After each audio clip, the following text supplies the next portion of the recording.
All right, so I want to go through this, and I don't know if it's a gal or gentleman's question. I think it's a gal, but I'd like to go through this real quick, and let's talk on this whole thing, because obviously, there's 3 thumbs down on the pork eaters are an abomination to God. This is a very touchy subject for everybody, because pork is one of those things that everybody loves, and not a single person is willing to get rid of it. So here's the question right here. I'm confused here. I don't eat pork anyways because it doesn't taste good to me. But Acts 10, 19 through 16 clearly states not to call anything that God has created unclean. If the Bible is wrong about that, then what else is wrong in the Bible? I thought the birth and death of Jesus, Yahweh, Yahushua, to bring a new chapter to the believers and fundamentally change the way people sought the Lord for forgiveness. Every person born, let's stop right here. So the very first thing I want to touch, let's go back to the Acts 10, 19 through 16.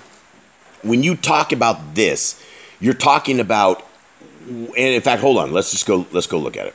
Okay, so this is Acts 10, and this is the thing. My boys have gone over this a couple different times. We've gone over it. This is Peter.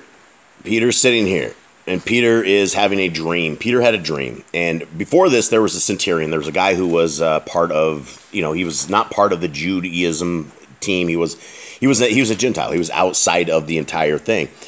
And Peter was having a dream, right? He has a dream 3 different times, and the dream is that these animals come down upon a sheet, and they're pigs or swine. There's all sorts of unclean animals.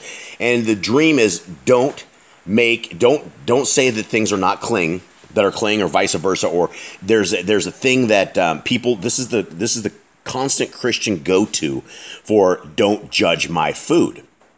So here it is. Let's just go through it. There was a certain man in Caria called Cornelius, a centurion of the band called the Italian Band, a devout man and one that feared Elohim, with all his house, which gave much alms to the people and prayed to Elohim always. So this is a Gentile who is seeking Yahuwah. And so he saw in a vision evidently about the 9th hour of the day an angel of Elohim coming to him and saying unto him, Cornelius. And when he looked on him, he was afraid and said, What is this, Adonai?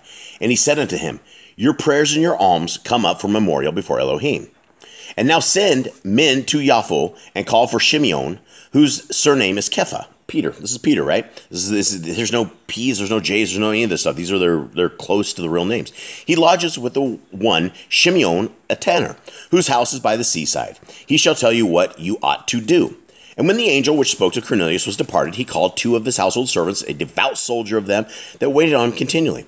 And when he had declared, that's Aleph Tah, all these things unto them, he sent them to Yaffo.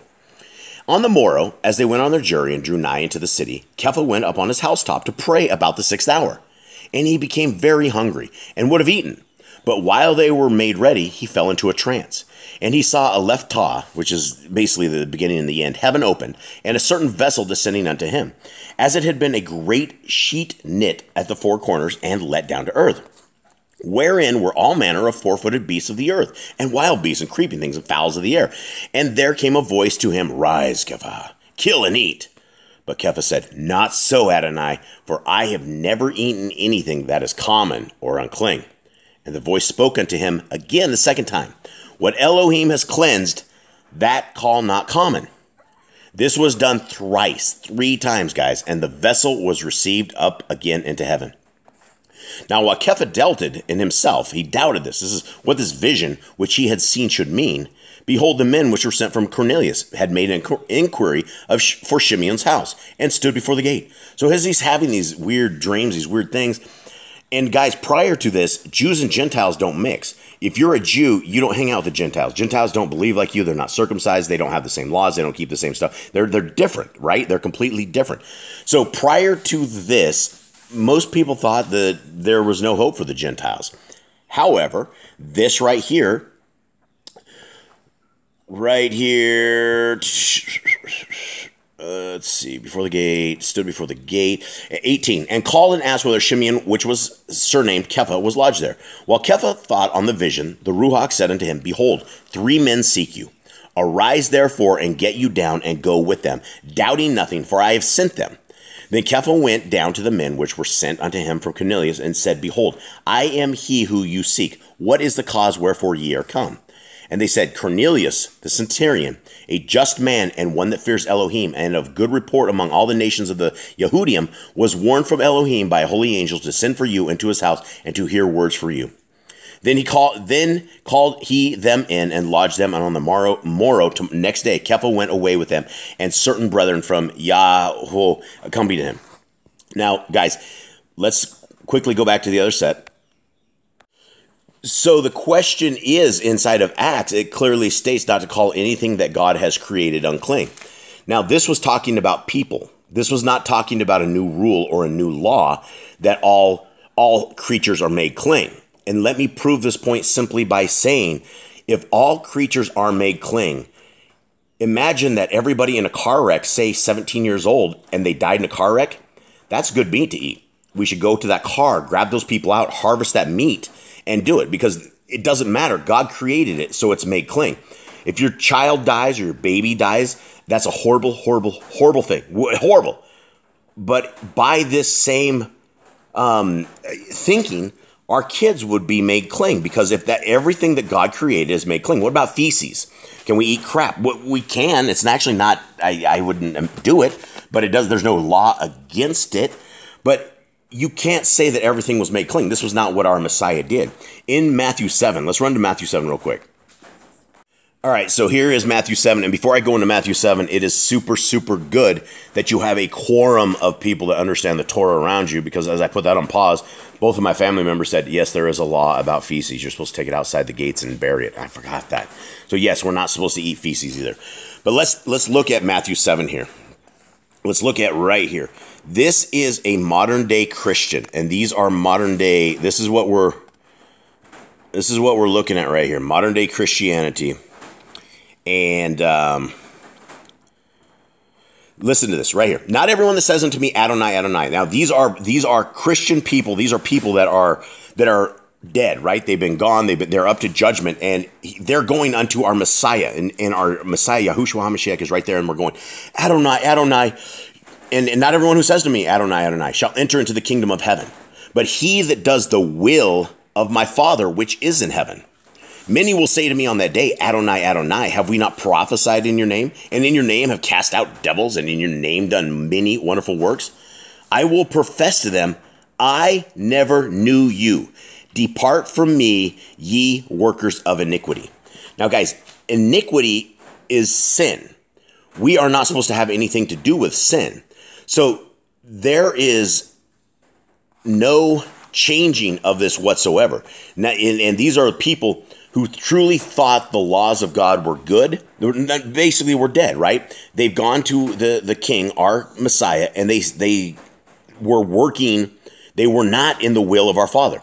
If you're eating swine or unclean foods, you are not in the will of our Father. Let's flip back.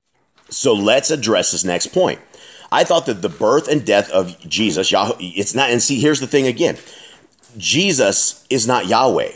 Jesus, Yahushua, is the Son of God. Yahuwah.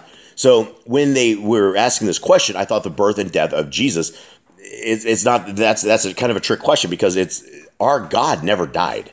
Our Creator. Can you imagine if they put our Creator on the cross and they killed him? Where did he go for 3 days? Who was in charge for 3 days while they killed God? See, none of that makes any sense. But when God says, I am sending the Son of God, my only begotten Son, and it is through his name that you can be saved, right? It wouldn't make any sense if you killed God. If the same thing where Abraham, Isaac, and Jacob, where Abraham was supposed to kill Isaac, right? That is what our Messiah, that is what our Creator did to his son. He did the exact same thing that he asked of Abraham, and his son died for the sake of this world. So this is where the confusion sets in. There is no change from the beginning of the book to the end of the book. The Christian religion itself will make this change. That is who made this change. They went from worshiping on Sabbath to Sunday. They've changed everything around. So here's the question. I thought that the birth and death of Yahushua to bring a new chapter to the believers and fundamentally change the way people sought the Lord for forgiveness. None of that is true. None of that is true. Our Messiah even says there's not one jot or one tittle or one iota of the Torah that will ever be changed until heaven and earth pass away, right? Heaven and earth have not passed away. Nothing has changed since the beginning of the book. The beginning of the book says if you want to be a child of God, you should obey the laws, statutes, and commands of him, which include this pork. If you are not keeping yourself in covenant with God and you're sitting there eating pork, it's still an abomination to our Creator. So every person born before Jesus, Yahweh, see, that's not correct. Every person born before Yahushua are going to hell unless they were taken away by God or are extremely pure in God's eyes for any reason. And that is not true. That is not true at all. In fact, Abraham was saved by his faith. Everybody prior to the Messiah, was the only way they could have been saved was by their faith. There was no other way, right? They can atone for their sins and they can do that. But you're either with Yah or you're not with him. But there has been zero change from the book of Genesis to the book of Revelation. It's all the same. So that is not true. Yahushua went to hell after crucifixion, and that's not true. Actually, that is true. So, but when we put Yahweh in, like right, I can't even zoom in on this thing right here, but it's where it says Yahushua went to hell after crucifixion to preach to the damned so that they might be saved. I don't know if that was, I don't think that was actually true. That never said that. He was in a dark place, but I don't believe he was there preaching to people. We have one shot at this. We don't have multiple shots. You don't die and you don't have a shot afterwards. It is by your faith or by the blood of the Messiah that you are saved. There's no other way. And, prior to our Messiah, it was, you don't have a guarantee. That is what our Messiah did, is that actually gave us a guarantee if we are walking in the law, statutes, and commands. But if we think that we know our Messiah and we're ready to go, hey, Messiah, Messiah, Messiah, he's going to tell us possibly, if we're not keeping the law, statutes, and commands, that we need to depart from him. And that means you're going to hell. That means when he says depart from me, that means you're heading to Sheol and you're heading into hell. So let's finish this up. Let's see. There was no way into heaven and pork was forbidden, but the New Testament opened up the world so that God created nothing unclean from all the four corners of the earth. The Old Testament says we should stone people to death as well, but the New Testament changed a lot of things, but a lot of things didn't change as well. So I'm still confused. Okay, still confused. Thank you so much for writing in on this thing. Listen, we should still be stoning people today. Like if you were in a holy land and you were under covenant with our Father and everybody kept the Torah, if you had a guy that was a drunkard, a drunkard isn't some guy that drinks wine and passes out one time. It's a guy that lives by the bottle. He gets up, he hits the bottle. At night, he hits the bottle. He probably beats his family along the way. I mean, it's just a drunkard is a dude who lives by the bottle, right? This is a person who is unfixable by most means. And they would take him outside the city gates and kill him because they did not want evil to run across basically the promised land. So if those are still the rules today. Those are still the rules. There's a rule of thou shalt not kill, but there's also a rule of thou shalt kill by God's own rules.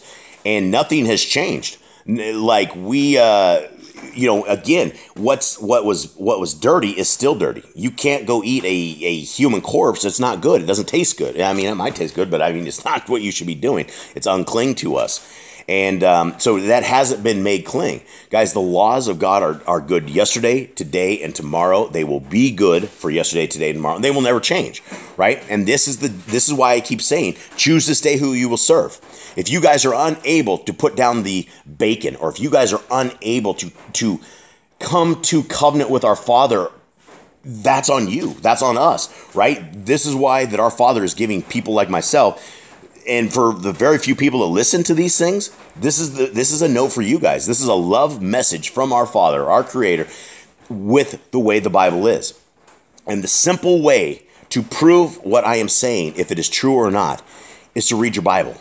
Start in Genesis, go Genesis, Exodus, Leviticus, Numbers, Deuteronomy. Run through the Bible. Guys, it doesn't take that long to read through the Bible. It doesn't take that long to read through the Torah. It does not take that long to read through the Gospels, Matthew, Mark, Luke, and John. You can do it in the weekends. You can do it on the day. I mean, I would say grab a chapter or two a day and read it. Once you guys fall in love with the book and the Torah, which I have, I've fallen completely in love with the Torah, and there's nothing that I would ever go against the Torah. The Torah is good. I don't have anything that I can complain about in the Torah because it's not too hard to bear.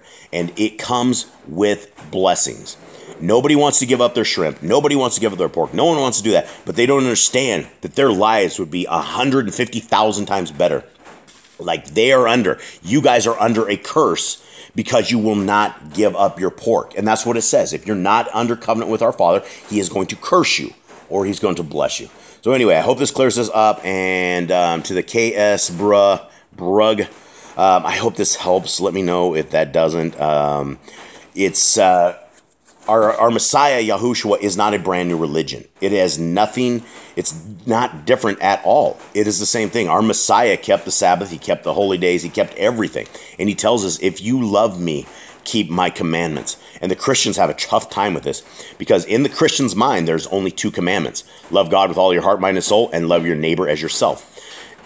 If you're deceiving yourself and thinking that eating pork means you're loving God with all your heart, mind, and soul, you're a liar. You're lying to yourself, and you will not inherit the kingdom. The kingdom is not for people that are knowingly, willingly breaking the laws of God.